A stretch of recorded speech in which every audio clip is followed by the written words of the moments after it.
bersama Pak Gubernur Bank Indonesia, Ketua LPS, Pak Menteri Keuangan, dan Ketua OJK.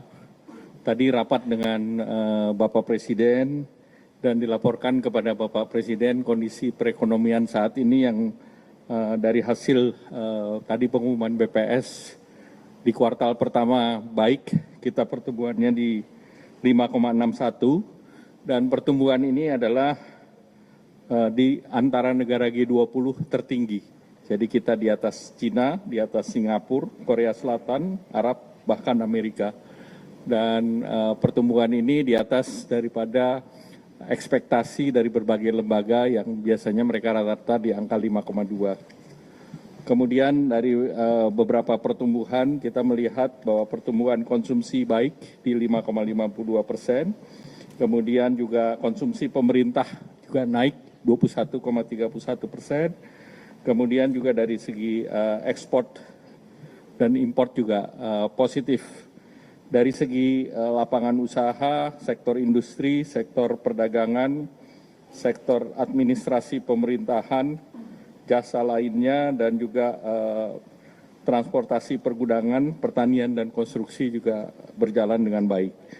Kalau secara indikator makro, ini inflasi juga berhasil ditekan di 2,42%, turun dari 3,48% di periode yang lalu, di bulan Februari, di bulan Maret, kemudian juga indeks keyakinan konsumen di 122,9, neraca dagang positif untuk 71 bulan di 3,32 bilion, kemudian cadangan devisa per Maret 148, neraca pembayaran surplus 6,1 dan realisasi investasi naik 7% menjadi 498,8. Kemudian kredit growth di 9,49%, dana pihak ketiga berarti trust dari masyarakat tinggi 13,55%.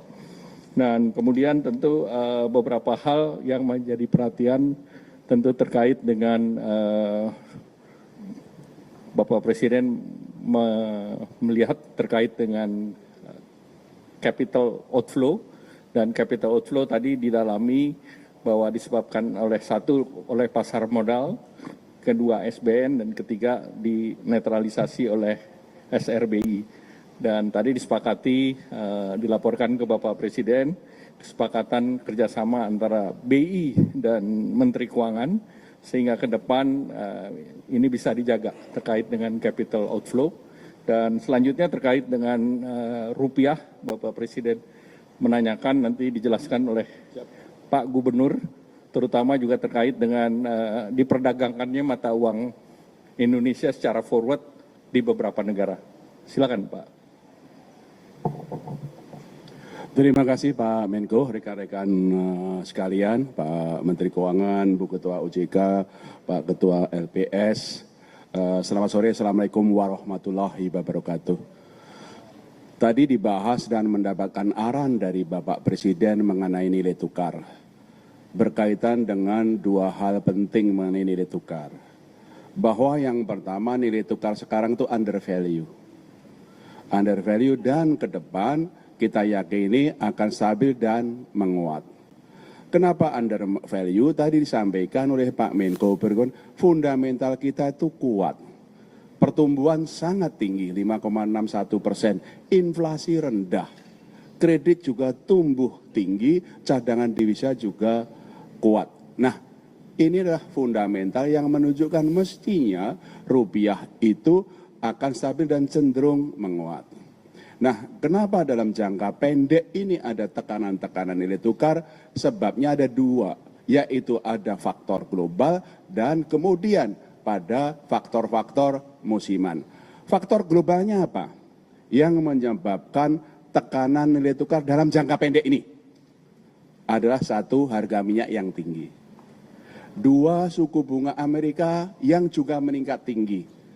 Yield yield US Treasury 10 tahun sekarang adalah 4,47%. Demikian juga dolar yang menguat. Dan Pak Menko tadi mengatakan terjadinya pelarian modal dari emerging market termasuk Indonesia. Nah, memang dalam secara musiman, April, Mei, Juni ini memang permintaan terhadap dolarnya tinggi.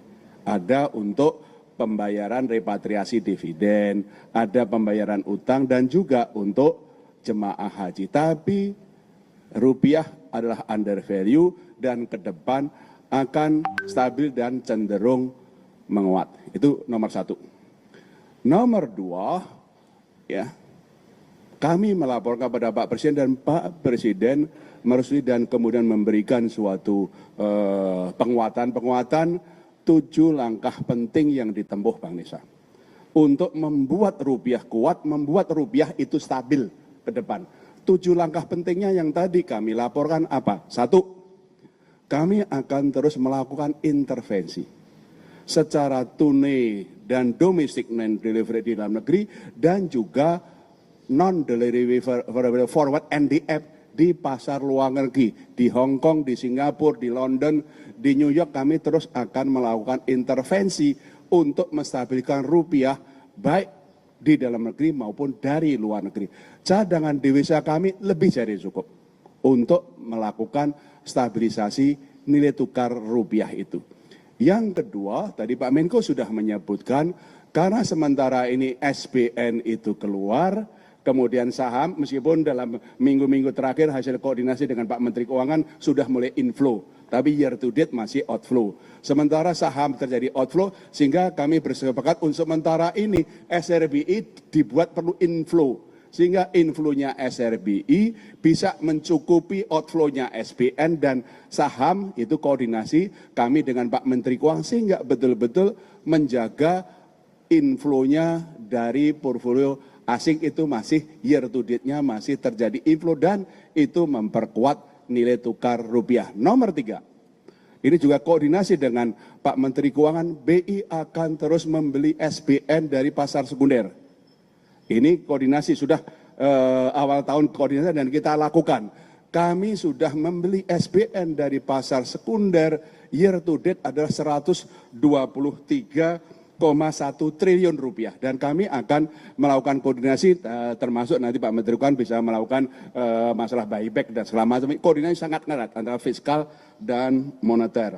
Kemudian yang keempat, kami juga dengan Pak Menteri Keuangan menjaga likuiditas di perbankan dan pasaran lebih dari cukup.